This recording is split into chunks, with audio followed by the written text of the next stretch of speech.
You have the right to call an attorney right now. You spoke for 2 hours. 2 hours. I stood quiet 2 days just watching it play out. Watching what excuses the people come up with. Every day, every year, every time you come out, y'all move the goalposts further. You are what you are, buddy. You official on the Wooden and Charleston White team. Yes, sir. Yes, sir. Yes, sir. I'm okay with being a snitch. But you is a snitch too. Putting on a master class in how to take a good brand and totally f it up. He made a bunch of phone calls to tell people how he felt about Gunna. Chatty. Still talking about, oh, rat, da-da-da. Bro, that's God. That ain't nothing but God biting you back in your... Bro, cause you probably been thankful that you just beat a life sentence in a RICO and came home and minded your business and been humble. But instead, you still coming out pushing the rat narrative, bro, and all that, this, that, and the third. Now look, it came back and bought your bitch. Welcome to the Gossip Channel. Thank you for joining us on this journey. We're growing with you and because of you. If you haven't already, hit that subscribe button and turn on the notification bell to help us reach 10,000 subscribers. Once we hit that milestone, a special prize will be waiting for you. Stay tuned. And now, let's get into the topic. Young Thug thought tossing out jokes and random words would win people over, but it backfired big time. Fans are roasting him, and now rappers are piling on too. He's probably wishing he stayed quiet after getting out, because every day new leaked audios drop, and each one crushes his street rep even more. The main heat comes from that 2-hour interrogation tape back in 2015. That's the so-called smoking gun everyone uses to call him a snitch. From the jump, it looked bad. Thug wouldn't even initial his rights, like he didn't want proof he was in that room at all. Thug told detectives he'd say whatever they wanted, as long as it never went public. He knew it would look bad, and once the tape rolled, he started talking heavy. He even threw Pee Wee Roscoe under the bus, saying Roscoe carried Waynes and was out committing crimes daily. That wasn't just loose talk, it was a straight-up accusation. Then Thug laid out the whole money beef between Lil Wayne and Birdman, breaking it down detail by detail. He claimed Birdman was stalling Wayne's album, blocking his bag, and refusing to pay what he owed. Thug even said Birdman lied about the reasons, leaving Wayne broke and heated.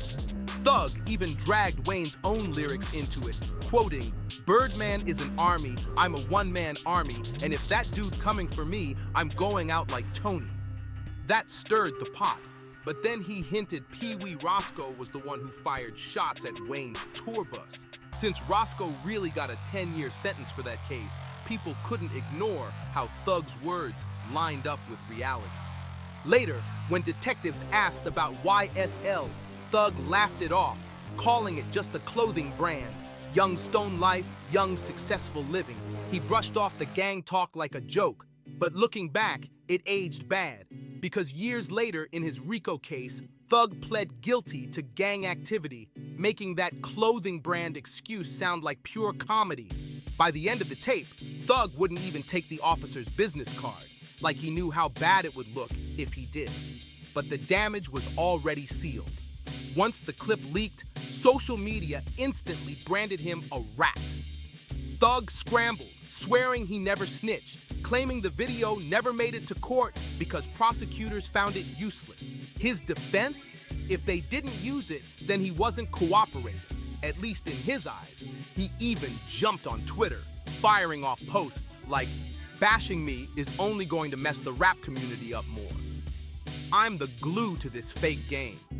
But no matter how he spun it, the denials weren't sticking, and new leaks kept dropping, stacking the odds even worse. What's got people talking loudest is Thug's hypocrisy, especially with Gunna.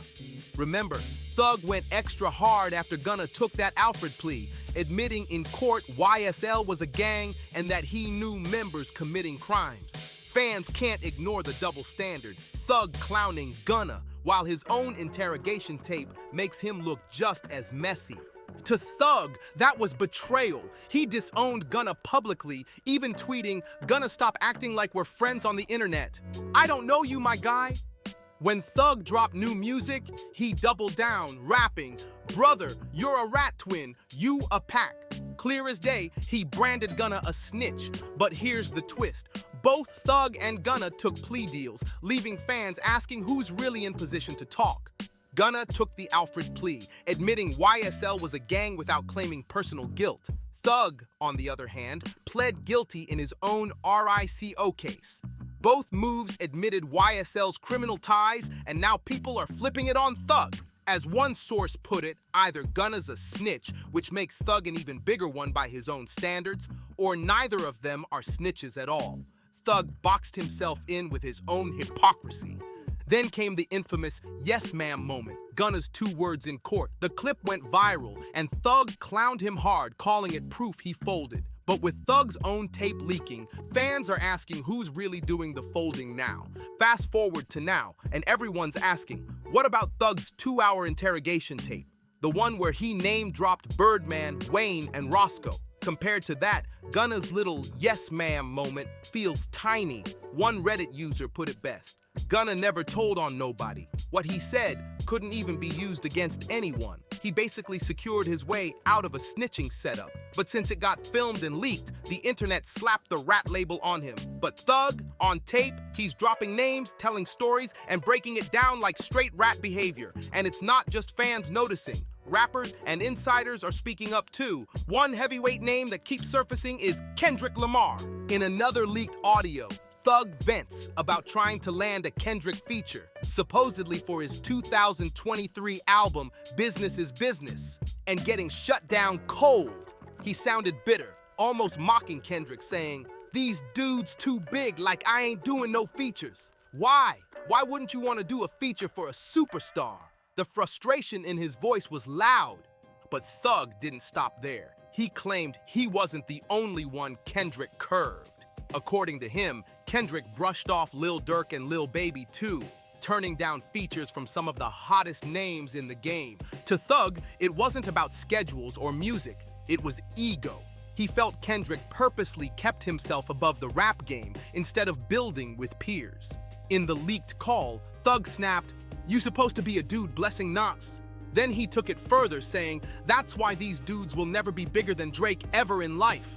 Thug basically held Drake up as the blueprint, generous with features, open to collabs, always tapped into the culture. Meanwhile, he painted Kendrick as the opposite, too closed off, too ego-driven, too stingy with features. Thug even claimed that's why Kendrick struggles to grip certain parts of the culture, especially the East Coast streets. According to him, fans out there don't fully connect with Kendrick's music because he doesn't move with the community the way others do.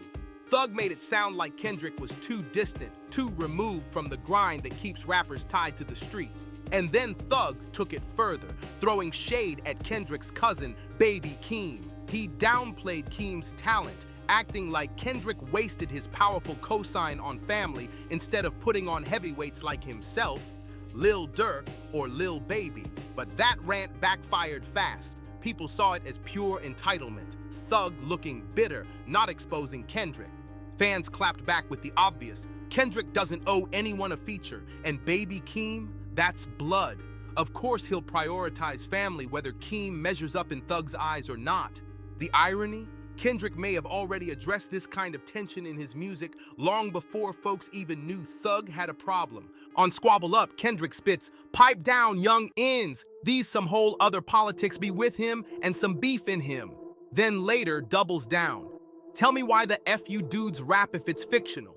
Tell me why the FU dudes fed if you criminal. Slash a dot, can I get a drop?" I'm like, nah. Lines like that feel like shots at fake street rappers. And fans now think Thug just exposed himself as one.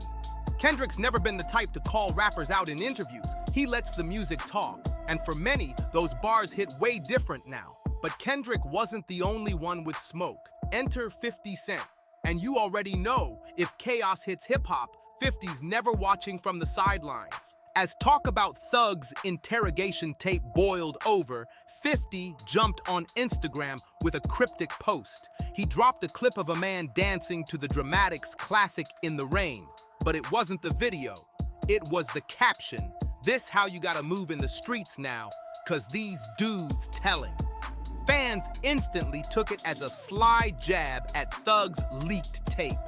Now, 50 never said Thug's name, but the timing was too perfect to ignore. His post came just hours after the footage hit the internet. And let's be real, this wasn't the first time 50 tossed shade at the whole YSL mess. Back in 2023, when the RICO case was fresh, 50 explained why he steers clear of anything gang-related.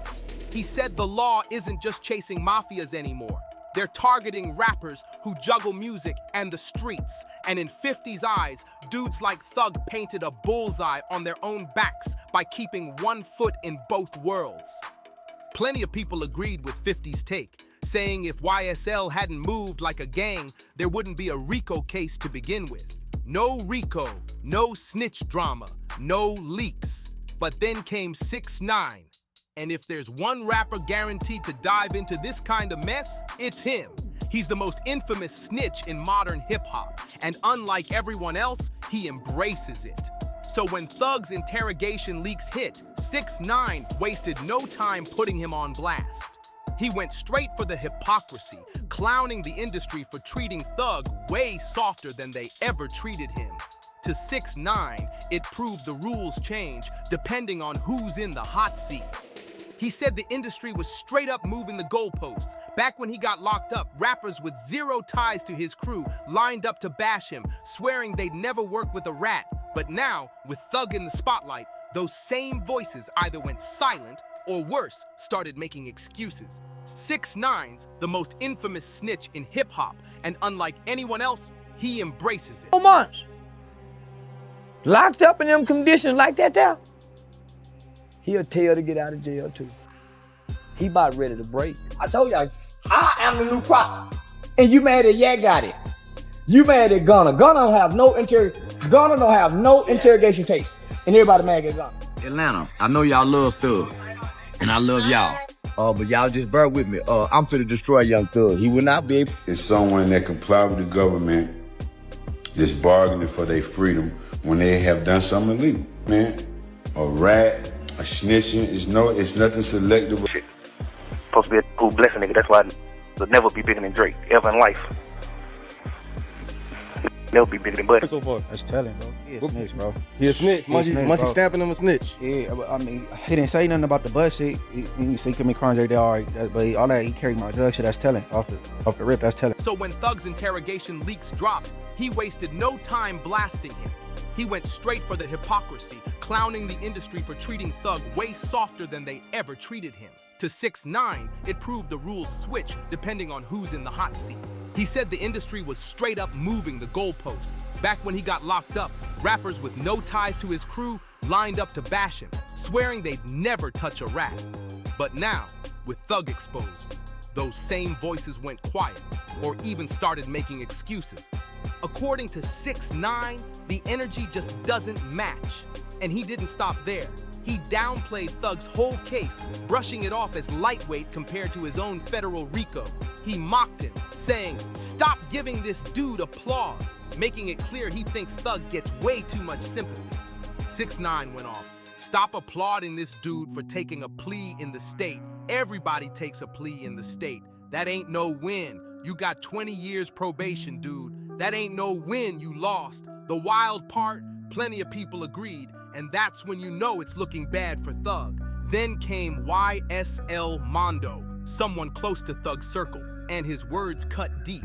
Mondo said Thug's downfall didn't start with the leaks. It started right after he beat that first RICO case. Instead of moving humble, Thug jumped back in the spotlight, clowning Gunna and calling others rats, all while knowing he had skeletons of his own. And Mondo warned those skeletons were bound to spill out. To him, this is karma. Thug branded himself anti-snitch while doing the same thing he accused others of, and now it's backfiring. Mondo even brought up Pee Wee Roscoe, saying Thug had him brainwashed right after Roscoe defended him on IG Live. By that definition, Roscoe argued Thug wasn't really snitching, but most people weren't buying it. To outsiders, it sounded like twisted logic, especially since Roscoe himself did a 10-year stretch for the same case Thug spoke on. To the world, it looked less like truth and more like blind loyalty. Others weren't so forgiving. Whack 100 and Munchie B, two voices known for never holding back, flat out said Thug was snitching. No excuses, no spin, just raw talk. Their stance was clear. The second you sit in front of cops and start dropping names about someone else's crimes, you're telling. End of story. Then came YSL Woody, the star witness in the Rico case, already controversial for working with the feds. Even he blasted Thug, calling him a snitch and saying he now belonged to the rat community. That bombshell alone shook fans, but Woody didn't stop there. He warned Lil Baby and 21 Savage to keep their distance, claiming if Thug goes down, he'd drag them with him. And not long after, fans spotted something telling. 21 Savage quietly unfollowed Thug on Instagram. To many, that was all the proof they needed that Woody's warning was hitting way too close to home. 21 Savage seemed to take Woody's warning seriously. But while Woody waved caution, Charleston White was celebrating Thug's downfall. Charleston's no rapper, but he lives to stir chaos, and this time he went all in. In one of his wild tirades, he dragged Thug's hypocrisy with Gunna and even vowed to destroy him so bad he'd never rap again. Out of everyone, Charleston looked happiest to see Thug crash. And the backlash kept growing. Another leaked call caught Thug dissing Lil Durk. "I already done too much for you, man. Watch out." This came after Durk refused to clear a verse for Thug's album, and OTF quickly clowned him. Then an old Durk lyric resurfaced. "Rappers goofy stains, pay me for a song, don't clear the verse." Fans instantly connected it to Thug, now calling him a narcissist who twists words and contradicts himself.